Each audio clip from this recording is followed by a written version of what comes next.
Ito yung isa sa Aquino Galvang case, si Mario Lasaga. Ito yung kumpare ko nando. Ito yung isa sa dumampot kay Ninoy Aquino sa eroplano. Dahil sa galit niya sa akin, inagaw yung baril sa akin, sinaksak sa bunganga ko. Inagaw ko yung baril. Pag-agaw ko yun, tinutok ko sa kanya. Sabi, pinadapa ko siya, di ba? Ay, pinaload ko siya. Lumod sa akin. Yung isang bukang bubunot, tinutukan ko rin, tumakbo, palabas. Alam mo kasi ang tato, may bayad yan. Hindi ka naman pwedeng magpatato nang walang bayad. Diskarte ng mananato yan eh. Bumibili sila ng ink, di ba? Ngayon, pag kursunada mo magpatato, magbabayad ka. Katulad sa akin, mga tato ko, puro may bayad do. Oo. Ngayon, kung wala kang pambayad at gusto mo mapuno ka ng tato, magpa-sponsor ka. Ganun din, sponsor eh. Alam ba, pangalan ko, ipalalagay mo. Magugulat na lang ako. Sabihin mo sa akin, Kosa, inalagay ko yung pangalan mo eh. Eh, ikaw na bahala sa mananato. Eh, siyempre, nandyan na yan. Bibigyan ko siya. Maraming mga matitikas doon na puno rin ng tato. Pero sila nagbabayad sa mananato. Hindi naman pwedeng sabihin mo, alika, tatuan mo ako, punuin mo ako. Ganun. Ako nga, ang tato ko dati hanggang dito lang. Pupunuin ako, basta, alam mo na, di ba? Anin mo lang sila, bigyan mo ng pangkain. Ayos na. Eh, hindi ako mahilig sa tato. Kaya lang nung pugante nga ako, nakita ko, may mga nakakasalubong ako na ang daming mga tato. Kaya nung pagbalik ko sa Bilibid, eh nagpatato na rin ako. Pero kagustuhan mo yan? Nagustuhan ko to. Hindi yan sa pilitan? Oo. Meron nga akong kumpare, dalawa. Ito yung isa sa Aquino Galvang case, si Mario Lasaga. Ito yung kumpare ko nando. Ito yung isa sa dumampot kay Ninoy Aquino sa eroplano. Kumpare ko yan, Master Sergeant yan. Kaya lang ngayon, namatay na, di ba? Wala na rin. Kasi may bayad yun eh. Paano ka tatatuan ng mananato kung wala kang ibabayad? O, ayan ha. Hindi pinaglaruan, kailangan mo magbayad. Ganun yun. Sabi, sige, gusto ko lang mapuno ng tato. Ganun, di ba? Sabi niya, o sige, ako magbabayad, punin mo yung tato mo. Ipalagay mo, Alan, plato, fried chicken. O, tapos nakasulat sa taas, busog. Kaya ang pangalan ng tao ngayon, busog. Busog. Sa pagkain dun, nung araw, okay naman. Kung aayusin lang yung pagluluto. Kasi nung araw, maganda ang rasyon eh. Malalaking isda, bangos, isang tao, isang piraso. Tapos yung dilata, isang tao, isang piraso. Ganon. Tapos maraming mga daing na pusit, labahita, ganon. Itlog, ganon. Santes na parang apritada ba yung luto, di ba? Nung katagalan na, yung bangos, naging tatlo isang tao. Ay, tatlong tao, isang bangos. At yung dilata, naging dalawang tao, isang lata. Basta lahat yun, nabawasan na nabawasan. Yung ibang luto naman, kung i-repair mo, kasi may mga lutuan kami, kanya-kanya lutuan eh. Pag ni-repair mo, okay. Ganun, hugasan mo muna para maluto mo lang maayos. Kasi kung talagang kakainin mo ng hindi mo makakain dahil ang sagwa eh. Lalo na nung bago-bago pa lang kami ron. Pag sinabing munggo ang ulam, kung gaanong kahaba yung gapang ng talbos ng kamote, bubunutin lang yan. At ilulubog na kagad sa kalderong malaki yun. Kasama na ugat, tsaka yung mga lupa, tsaka yung mga tuyong dahon. Ganun nung araw. Pero ang ginagawa namin, hugasan namin yun, yung munggo. Tapos, yung mga talbos, himay-himay namin. Ganun. So, anong lasa? Yun na, okay na, masarap na. Lutong sarili luto na eh. Ay, yung literal. Ay, talagang hindi mo makakain yun. Ikaw ba naman, kumain ka ng parang putik eh, kasama yung lupa eh. Tsaka ugat ng mga talbos eh. Tsaka yung dahon. Ang haba ng gapang ng kamote. Eh di kawawa yung mga walang dalaw doon, kakainin talaga. Kawawa talaga dahil walang pan-repair, walang pan-ricado. Talagang kakainin mo talaga yun. Ang tulugan, okay naman lalo na ng panahon ko dahil maluwag kami. Dumating kasi ako sa Monte, 4,000 plus lang kami. Kumbaga, ang isang brigada namin eh, lumalaman lang ng 40, kulang 40, gano'n. Pero ngayon, inaabot ng 300 plus ang isang brigada. Tama. Yung isang brigada, yung ganito, hanggang doon. Pero kami noon, ang kwarto namin, puro double walling na plywood. Ang daming plywood kasi nung araw doon. Dahil sa handicraft. Maraming nagkakalandrakas. Nananambo yung tambo. Yung ganoon. Kaya ang plywood, pasok ng pasok. Kaya ang materyales sa paggawa ng kubol, madali. Yun, ganoon. Kaya kanya-kanyang kubol kami. Okay naman yung tulugan doon. Okay na. Dahil may kanya-kanyang double deck eh. Sa likuan, okay ang tubig naman eh. Maayos naman ang tubig eh. Sagana sa tubig. Hindi naman, wala akong natatanda na naghihirap sa tubig. Ay, hindi, meron minsan. Nung nasa trivia ako, dahil umiigib kami, sa lugar pa ng Okso, sa kabila pa, sa may Iglesia ni Cristo. Kaya, ang mga container namin, imbis na 20 container lang iigibin nyo, yung 5 container yon puro armas. Dahil puro escort yung ano eh, yung iba magigib, iba yung taga-buhat, iba yung escort. Yung gano'n. Medyo mahirap pala ang tubig doon, ha? Oo, minsan lang yon. Hindi naman din nagtagal. Yung takal eh. Naranasan ko ang takal nung nasa Bikutan ako. Dahil hindi ko naman din kasalanan. Kasi nga, yung guardia road, naging mga kaibigan na rin namin. Naging maluwag doon ng pag-uwi-uwi namin, di ba? Sa Bikutan yun.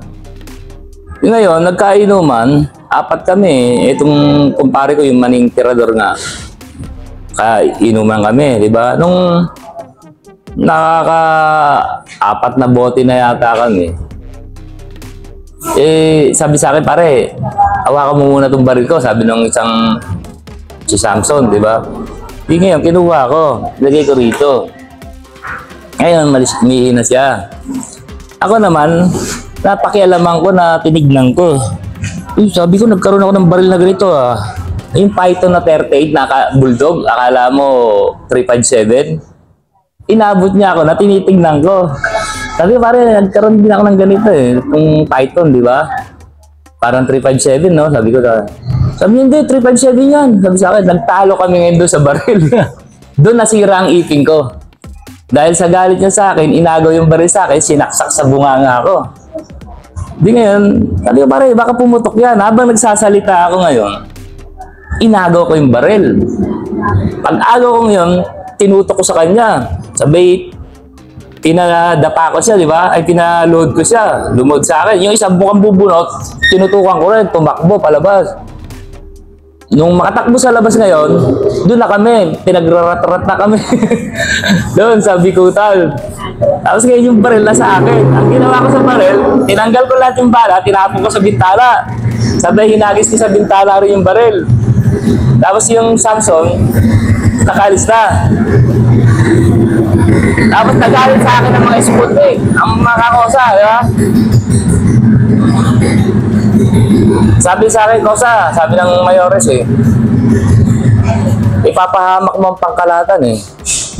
Sabi ko, kosa, wala naman ako kasalanan dun eh. Sabi ko, siyempre, dinipensa ko lang din yung sarili ko, baka madisgrasya ako. Alam mo naman, pamilyado rin ako, sabi ko, di ba?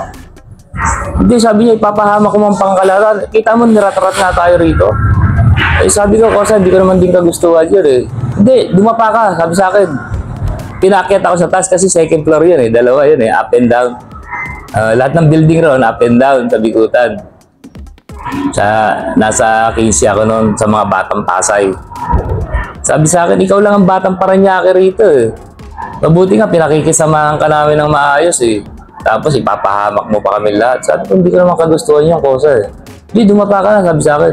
Ayaw ko talagang tumapa. Hindi ko matanggap na may kasalanan ako eh. Ganun ako eh. Kung ako may kasalanan, tatanggapin ko yan. Hindi ngayon, pinupwersa ako. Lumaban ako ngayon, bakbakan. Ang agaw ako ng balila eh. Nung araw, marunong rin ako sa arnes. Talagang ang dami ko rin napabagsak. Kaya lang, sa dami nila, hindi ko na nakaya na idapa nila ako. Doon pumutok yung hita ko sa ganito. Binigyan ako ng 50. Isang dapaan lang. Tuloy yung luha ko. Hindi ko nga naramdam yung sakit eh. Yung sama ba ng loob ko na hindi ko matanggap na may kasalanan ako. Hindi ko naramdaman yung takal sa akin. Kasi nga, wala talaga akong kasalanan eh. Marunong ako tumanggap eh kung may kasalanan ako eh. Yun lang ang naranasan kong takal. Na hindi ko kagustuhan at wala akong kasalanan. Ang takal ba tayo sa mga nagkakamali? Oo, sa mga may kasalanan. Hindi ka namang tatakalan doon kung wala kang kasalanan. Pero dahil nga sa wala akong kasalanan, alam kong wala akong kasalanan, hindi ko matanggap. Kaya tulo nga yung luha ko, pati sipong ko. Sasama nga ng loob ko eh. Isipin mong matapos yung 50. Oo, putok yung ganito ko. Kulay Hindi mo na ube. malaya na natapos mo. Oo. Tapos alsado yung uso ko agad dahil nga sa sinaksak ng baril, di ba? Doon ako binalik ulit ng Parañaque. Sa Iwahig, naging maayos naman ang buhay ko. Nung una, nasa Bartolina ako hanggang sa naging mayores ako ng Bartolina.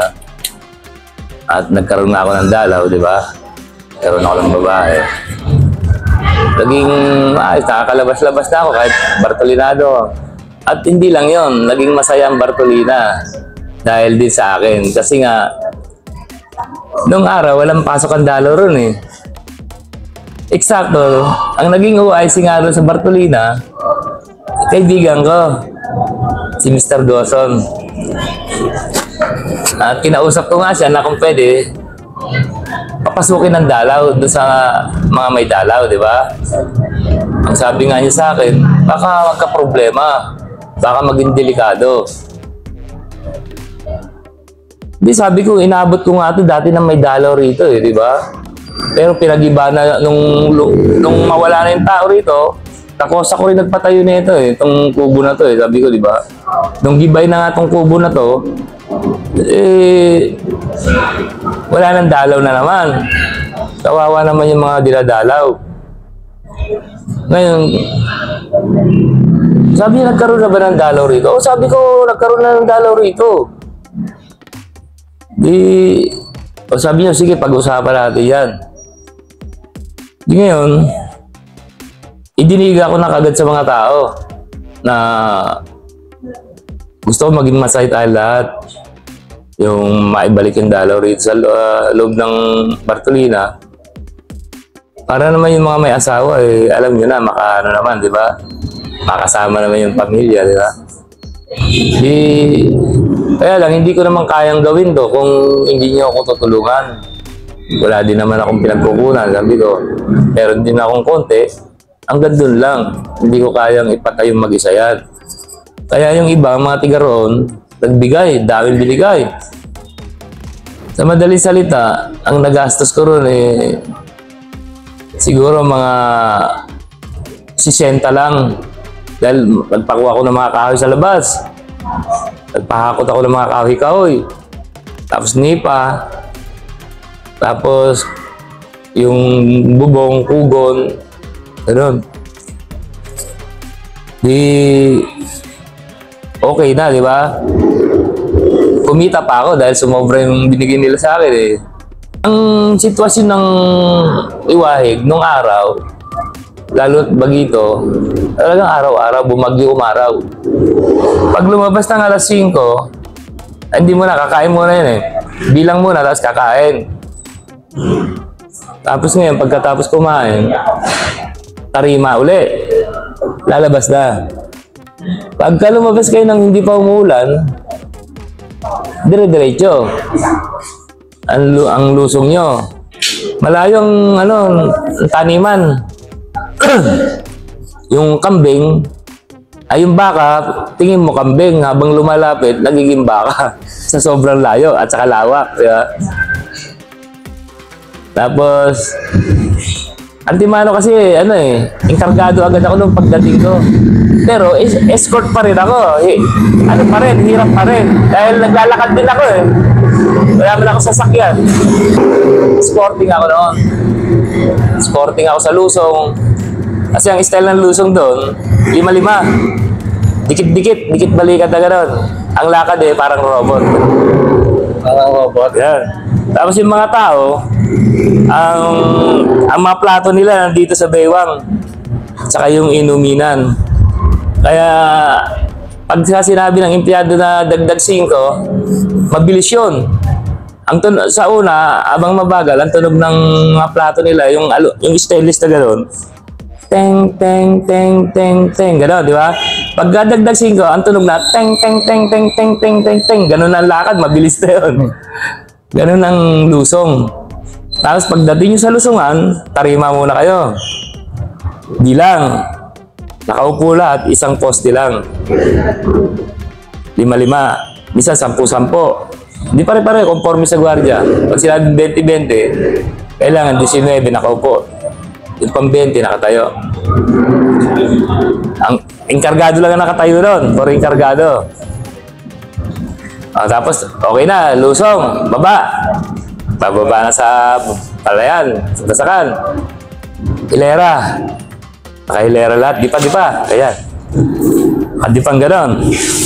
Di pang ganyan, ha? Pagka di pang ganyan, kung gaano kalaki yung dipa mo, yun ang saklong mo magtanim. Patras yun, ha? Ganon. Di ngayon, siyempre, marami kayo. Yung iba marunong magtanim, lalo na yung mga Ilocano. Mabibilis magtanim. Pag mabagal ka magtanim, yung saklong mo, imbis na pa ganyan, pag ano, paluwag, palaki. Hanggang sa makukulong ka ron, may iwan ka. Doon, pag malupit ang mga enkargado, tatapak-tapakan ka ron. Ilulunod ka sa putik. Puro putik ka ganun. Ganong kalupit nung araw sa lusong. Kaya, sobrang, ano yan, paluan talaga, paluan. Yung kamagong doon parang itak Daya mo ng forma, ganyan Kaya pag nadeplisyan ka nga sa ulo, talagang sirit ang dugo. Sa iwahig tayo. Sa iwahig, ganun ang nung araw. Kasi nangangantyaw pa yung mga gwardiya. Kargado, hindi mo ba kaya yan? Ito namang kargado, magpapasiklab. Puta, hagupit, puro hagupit. Ako nung ikargado ko, meron din ako mga nasaktan. Pero sila rin may kasalanan. Ayoko manakit kung tutusin Pero siyempre, katuwiran ko, bilanggo rin ako. Kapwa bilanggo ko yun, di ba? Kaya lang, napipilitan din ako minsan.